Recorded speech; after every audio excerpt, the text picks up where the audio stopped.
टिहरी जनपद के भिलंगना रेंज में पिछले 2 दिन पूर्व भौंड गांव में एक 9 वर्षीय बालिका को निवाला बनाने के बाद वन विभाग ने ग्रामीणों के आक्रोश को देखते हुए गुलदार को नरभक्षी घोषित करने आदेश कर दिए थे, जिसके बाद ग्रामीण शांत हुए। गुलदार की दहशत से पूरे क्षेत्र में भय का माहौल बना हुआ है। आज क्षेत्र के प्राइमरी स्कूल में छुट्टी कर दी गई है। पूरे क्षेत्र में लोग विभाग और प्रशासन से गुलदार को जल्द ही शूट करने की मांग कर रहे हैं, जिसके बाद विभाग ने घटनास्थल पर शिकारी तैनात कर दिया है।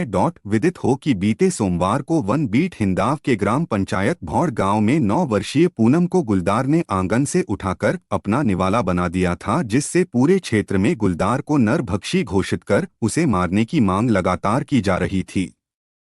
वहीं क्षेत्रीय विधायक शक्तिलाल शाह ने बताया कि घटना की जानकारी मिलते ही वन विभाग के मौके पर पहुंच गया था, जबकि आदमखोर गुलदार को शूट कराने के मौखिक आदेश रात्रि में मिल गए थे, जबकि लिखित आदेश आज सुबह ही मिल गए थे। वहीं विधायक शक्तिलाल शाह ने कहा कि पीड़ित परिवार के साथ सरकार की पूरी संवेदना है और हर संभव मदद की जाएगी। ग्रामीणों के आक्रोश को देखते हुए वन विभाग ने आखिरकार 10 घंटे बाद गुलदार को आदमखोर घोषित करने के आदेश जारी कर गुलदार को शूट आउट करने के लिए शिकारी जय हुक्कल को तैनात कर दिया है। ग्रामीणों के साथ पूरी रात घटनास्थल पर मौजूद रहे पूर्व विधायक भीमलाल आर्य ने बताया कि वन विभाग गुलदार को आदमखोर घोषित करने के मामले में लापरवाही बरत रहा था, जिससे ग्रामीणों में विभाग के खिलाफ भारी आक्रोश है। लगातार क्षेत्र में बढ़ रही गुलदार की धमक से ग्रामीण पिछले कई दिनों से डरे सहमे हुए हैं। आज मंगलवार को जिस स्कूल में पूनम पढ़ती थी, उस विद्यालय के साथ क्षेत्र के राजकीय प्राथमिक विद्यालय पुरवाल गांव, अंतथवाल गांव, मेहर गांव 4 स्कूलों अवकाश कर दिया गया है। घटना के बाद से मृतक की मां उषा देवी का रो कर बुरा हाल है। घर पर मां को संतुना देने वाले ग्रामीणों का तांता लगा हुआ है।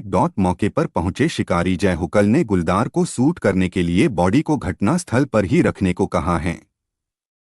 उधर इस मामले में रेंज अधिकारी आशीष नौटियाल ने बताया कि गुलदार को आदमखोर घोषित करने के लिए उच्च अधिकारियों से परमिशन मिलने के बाद शिकारी दल को तैनात कर दिया गया है। साथ पीड़ित परिवार को फौरी तौर पर राहत राशि दे दी गई है।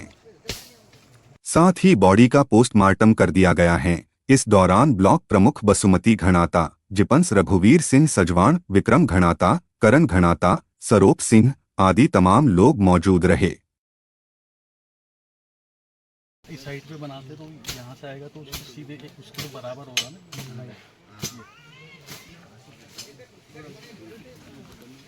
और पेड़ है भी नहीं, छोटे-छोटे हैं। ये कल दिन में तकरीबन 2 से 2:30 बजे के बीच की घटना है। जैसा गांव वालों ने बताया है कि बच्ची स्कूल से घर आई, उसके बाद इसकी मां ने इसको पड़ोस में किसी कोई थैला देने के लिए भेजा बच्ची को।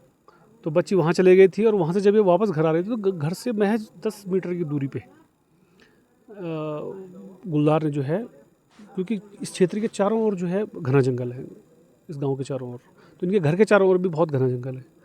तो गुलदार नीचे से ऊपर को आ रहा था, तो मुझे ऐसा लगता है जैसा मैंने ऑब्जर्व किया कि वो अचानक से ही बिल्कुल सामने पे आ गई लड़की, क्योंकि बिल्कुल रास्ते के ऊपर भी नीचे भी जंगल है। तो अचानक से उसके सामने आ गया तो उसने तुरंत हमला कर दिया बच्ची पे, और बच्ची को फिर वो जो है यहाँ से 50 मीटर दूर ऊपर ले गया घटनास्थल, जहाँ पर हम लोग कल शाम से डटे हुए हैं। बाकी इसके लिए जो chief wild life warden sir हैं, उनके द्वारा जो है अंतिम विकल्प के रूप में उसको ट्रैंकुलाइज करने की, अगर ट्रैंकुलाइज हो जाता है उसके बाद पिंजरे में आ जाता है, सबसे पहले वो प्रयास होगा। और अगर कुछ नहीं हो पाता और अगर ऐसी कोई अंतिम विकल्प जो है वो, उसमें फिर उसको नष्ट करने की भी अनुमति मिल गई है। और इसमें जो हमारा जो शिकारी का जो पैनल होगा, उसमें जो नॉमिनेटेड जो शिकारी हैं वो अपने दल के साथ में, मतलब वो आगे हैं अपने सारे इक्विपमेंट के साथ में, वो पहुंचने वाले हैं। मैं जी शायद 15-20 मिनट में पहुंच जाएंगे यहाँ पर। जी, जिस निकटवर्ती क्षेत्र में वास्तव में हमेशा जो है गुलदार की आवाजाही देखी जाती है। और मैंने जैसा पहले भी बताया कि चूँकि पूरा क्षेत्र जंगल से घिरा हुआ है, तो निश्चित सी बात है गुलदार की आवाजाही दिखना स्वाभाविक है। लेकिन हम लोग जहाँ भी हमको ऐसी खबरें मिलती हैं, हम कंटिन्यू मतलब हम गश्त करते रहते हैं। और ऊपर से लोगों को जागरूक भी करते रहते हैं। साथ ही जैसे पिछले वर्ष ही मैंने यहाँ पर 4-5 गांव में यहाँ पर सोलर लाइट लगवाई हैं। अब सिलोस में मैंने सोलर लाइट लगवाई हैं, बडियार गांव में मैंने सोलर लाइट लगवाई हैं, ऊपर अखोड़ी में सोलर लाइट लगवाई हैं, होल्टा में सोलर लाइट लगवाई है। तो जहाँ जहाँ पर मतलब मुझे ऐसी संभावना लगती है कि अंधेरे की वजह से भी घटनाएं होने की संभावना है, तो वहाँ पर हम लोग इस प्रकार के प्रयास भी कर रहे हैं और दूसरा लोगों के घर घर जाकर भी उनको जागरूक कर रहे हैं। विधायक जी, कल हिंदाओं के ग्राम पंचायत भौड़गांव में एक बालिका को गुलदार ने अपना निवाला बनाया, उस मामले में आगे की कार्रवाई क्या क्या हो रही है? देखिए, सबसे पहले तो बहुत दुखद घटना है। जैसे ही मुझे सूचना मिली, मैं आजकल क्षेत्र में हूँ, मैं तुरंत 7:30 बजे वहाँ स्कूल पर पहुँच गया था। लेकिन सब लोगों का ये सहयोग था कि तब तक डेड बॉडी हमें प्राप्त हो चुकी थी। जैसे ही डेड बॉडी हमें प्राप्त हुई, मैंने सभी विभागों के विभाग अध्यक्षों से संपर्क किया। मैं जब पता चला कि वहाँ पे 2 दिन पहले एक गाय को भी जो है बाघ ने अपना निवाला बनाया था, तो उसे 2 हत्या ही कर दी थी वहाँ पे। मेरा तत्काल प्रभाव से मैंने डीएम से भी बात करी, डीएफओ से भी बात करी और अपने बहुत ही सम्मानित साधारण माननीय मंत्री जी से भी मुलाकात करी, फ़ोन पे बात करी। मैंने कहा, भाई साहब, हमें डेड बॉडी प्राप्त हो चुकी है, लेकिन इसके शूटर्स के आदेश होने हैं ताकि हम इसको शूट भी कर सकें, नहीं तो ये बार बार यहाँ दहशत का माहौल बना रहेगा। आजकल वैसे भी माहौल भी ऐसा है कि गाँव में भी बड़ी झाड़ टाइप की बनी रहती हैं, वहाँ बांझ के भी बहुत ज़्यादा वृक्ष हैं, पुकाट के भी बहुत ज़्यादा वृक्ष हैं, और उनका घर जो है ऐसी जगह पे था कि वहाँ बाघ अटैक और भी क्या ख़राब हो सकती थी। अब कुछ लोग फालतू राजनीति करते हैं, मैं उस राजनीति को लाइक नहीं करता। अब कहते हैं कि मैंने सचिव से बात करी, मैंने तो सुबह माननीय मुख्यमंत्री जी से बात करी, मुख्यमंत्री जी ने सुधांशु से सचिव सुधांशु जी से बात करी, और बात करने के बाद 10 मिनट में लेटर जारी हो गया और लेटर मैंने उनको भेज दिया। मैंने कल उनको 6 लाख रुपये का जो हम उस एक मुआवजा राशि देते हैं, उसमें 4 लाख रुपए का चेक कल हम रात को ही उनको दे दिया था, और 2 लाख रुपए का चेक पीएम रिपोर्ट आने के बाद उनको दिया जाएगा। हमने 4 घंटे में पीएम भी कराया, आपका जो पुलिस द्वारा जो वो होता है, हाँ, पंचनामा कराया, डॉक्टरों की टीम वहीं पे गई, उसी समय हमने वहाँ पे पीएम करवाया और सारे काम हमने निपटा दिए थे। सिर्फ शूटर आने में थोड़ा देर हुई, तो शूटर ने भैया बाई ईयर तो आना नहीं था, शूटर गाड़ी से आए, थोड़ा शूटर अभी 11 साढ़े 11 शायद वहाँ पहुँचे हैं। और मुझे पूरा विश्वास है कि हम उस आदमखोर बाघ को मारने में भी कामयाब होंगे। पूरी टीम प्रशासन की लगी है, वहाँ पे रेंजर साहब लगे हैं, रात को डीएफओ साहब और हम वहाँ 2 बजे तक उनके घर पे बैठे रहे। अब कुछ लोग राजनीति करना, विशेषकर मैं उन लोगों से एक बात कह देना चाहता हूँ कि विशेषकर आपदा के टाइम पे राजनीति न करें। राजनीति करना, ये तुम अपनी राजनीति चमकाने की बात करते हो। इस दुखद की घड़ी में हम सब लोगों की नैतिक जिम्मेदारी बनती है कि हम एक दूसरे का सहयोग करें और दलगत राजनीति से ऊपर उठकर काम करें। सबसे पहले तो घनसाली विधानसभा क्षेत्र सीमांत विधानसभा क्षेत्र वन आच्छादित क्षेत्र है, और हम समय समय पर सरकार को भी इंगित करते हैं कि यहाँ बगेरे का पूरे विधानसभा में दहशत है और इस पर प्रभावी कार्रवाई किया जाए, इसको नियंत्रित किया जाए। और कल जो ये घटना हुई, इससे पहले भी 2-3 घटनाएं हो चुकी हैं। एक बालक पर जो है बगेरे ने घात लगाकर हमला करने का प्रयास किया, एक गाय को अपना निवाला बना दिया, और कल 1:30 बजे दोपहर में उसके हमारी बिटिया जो पूनम है 9 वर्ष की, उसको जो है उसके आंगन से बगेरा उठा के ले गया। और तब से लेकर अब तक हम लोग निरंतर प्रयासरत थे। कल रात को डीएफओ भी आया और मैं कल 12 बजे रात एट द स्पॉट पर आया हूं। लेकिन जो मुझे वन विभाग की कार्रवाई लगी, विशेषकर डीएफओ से मैंने जब जवाब तलब इस घटना के संदर्भ में किया, इस घटना के समाधान के संदर्भ में किया, तो डीएफओ के पास कोई जवाब नहीं थी। फिर उसके बाद हमने सुबह जो है समीर सिन्हा जो चीफ वाइल्ड लाइफ हैं, उनसे मैंने बात की। हमने कहा, भाई हमारी एक ही मांग है, क्योंकि बाघ का दहशत पूरे क्षेत्र में हो गया है और इसको आदमखोर घोषित करके इसको तत्काल प्रभाव से शूट आउट किया जाए, इसके आदेश निर्गत करें।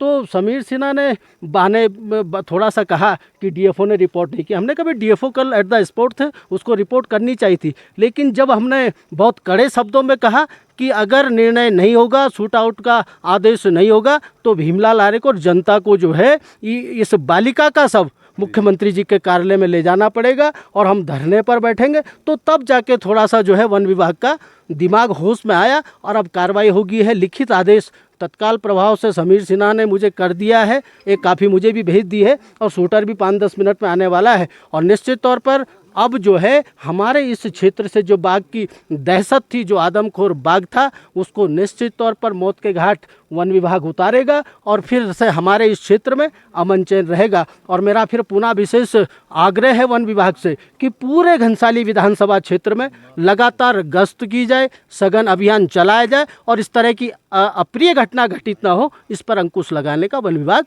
प्रयास करे। बिल्कुल, अगर समय रहते हुए वन विभाग संभल जाता, जिस तरह हमने पहले भी वन विभाग को सूचित किया कि भाई क्षेत्र में बाघ का दहशत है, इस पर इसको नियंत्रण कीजिए, अगर समय रहते वन विभाग इस पर प्रभावी कार्रवाई करता तो निश्चित तौर पर इस तरह की अप्रिय घटना घटित नहीं होती और हमारी जो पौध थी 9 वर्षीय बालिका पूनम, आज वो बाघ का निवाला नहीं बनती। सर, पहले तो आप लोग का धन्यवाद जो आप यहाँ पर घटनास्थल पर आए। ये बच्ची 1 बजे करीब स्कूल से आती थी, गुरुजी उनके यहाँ घर तक छोड़ के गई। उसके बाद उसकी माताजी कहीं शिवालय में जा रखी थी, वहाँ जो कल जलाभिषेक था, जो श्रावण का महीने में का जो व्रत वगैरह होता है सोमवार का। तो जब बाद में जब उसकी मम्मी आई तो बच्चों की छानबीन हुई कि कहाँ गया बच्चा, को देख रेख हुई तो पता चला कि बच्चा यहाँ था नहीं। तो उन्होंने गांव में यहाँ वहाँ फ़ोन किया अपने अड़ोस पड़ोसी को, उन्होंने कहा कि बच्चा यहाँ नहीं है। तब लोगों गांव वालों को पता चला कि वहाँ की बच्चा कहीं गुलदार ने तो उठा लिया। तब सब गांव वाले आए यहाँ, उन्होंने ऊपर नीचे जैसे सब छांट मारा तो पता चला ऊपर करीबन 10 मीटर के ऊपर के दायरे में घर के ऊपर जस्ट वहाँ पर बच्चे की लाश मिली। सुनने में आ रहा है कुछ दिन पहले एक और बच्चे पे अटैक किया था, तो क्या आपके द्वारा वन विभाग को इसकी सूचना बिल्कुल सर, अब बच्चों पर भी अटैक किया गया था, उससे भी, और जो पशुओं पे भी लगातार कंटिन्यू होता जा रहा है, क्योंकि हमने बीच में भी हमारे यहाँ पे गायों को भी अटैक करते जा रहा है। और ये ऐसा मामला है क्योंकि दिन के 1-2 बजे 2:30 बजे करीब का मामला है। आज तक ऐसा होता था कि शाम को 5-6 बजे के बाद जो होता था, तो उसके लिए तो हम इतना गंभीर नहीं लेते थे, लेकिन आज हमारे बच्चे पर उसने अटैक करके उसको ख़त्म कर दिया है। तो ये बहुत गंभीर मामला है कि दिन दोपहर गुलदार ऐसे घूम रहा है। तो इसके पूर्व में क्या वन विभाग को शिकायत की गई थी? जी बिल्कुल की गई थी, क्योंकि इस लड़के के पर भी जो हमारा दूसरा एक लड़का है तो उस पर भी हुआ है हमला। और यहाँ पे अगल बगल आप देख रहे होंगे क्षेत्र में जितने भी अंथवाल गांव की तरफ से भी, वहाँ से भी सूचना मिली कि दिन दोपहर में वहाँ पे बाघ घूम रहा। तो क्या वन विभाग द्वारा क्या कार्रवाई की गई? वन विभाग द्वारा कोई कार्रवाई नहीं की गई थी। आज वन विभाग तब सक्रिय हुआ जब यहाँ पर किसी की जान गई। मैंने जा रखा था ना सर, पहले मैं वहीं से गया, मैंने नहीं देखा। जब मैं भैंस ले आ गया ना नीचे पे, पहले उसको भैंस ने देखा, भैंस वहाँ से भाग गई, वो भैंस के पीछे गया। उसके बाद मैंने पत्थर फेंका, वो मेरे पीछे आ गया। सर मैंने उसके बाद छाता फेंका तो मैं भाग गया थोड़ा सा, फिर वो पीछे से आ गया। मैं वहाँ पे पत्थर फेंके, उसके बाद मैंने ताई को आवाज़ ली, वो रुके नहीं। उसके बाद मैंने भाई को आवाज़ लगाई, वो रुक गया था। तब उसके साथ मैं घर आ गया। भैंस मैंने वहीं छोड़ दी थी। और उसके बाद मम्मी लेने गई थी भैंस को। कितने दिन पहले की बात है? यही 2-3 हफ्ते पहले। इनके विभाग वालों को बोला भाई ऊपर ये शहर है, इन्होंने कुछ कार्रवाई नहीं की। आज हमारी बच्ची खा लिया विभाग ने। अब ये बोले भाई अब आएंगे जंगल में शेर नहीं रहेगा तो क्या रहेगा। हमने बोला भाई ऐसी सी बात है, हमारी कोई घटना होगी तो कौन जिम्मेदार है। अब ये आप लोग आ जा रही है लोग जब हमारे कोई बच्चे बाघ ने खा ली, ये बात है। बस प्रशासन ने हमने कंप्लेंट किया, कोई जवाब नहीं मिला।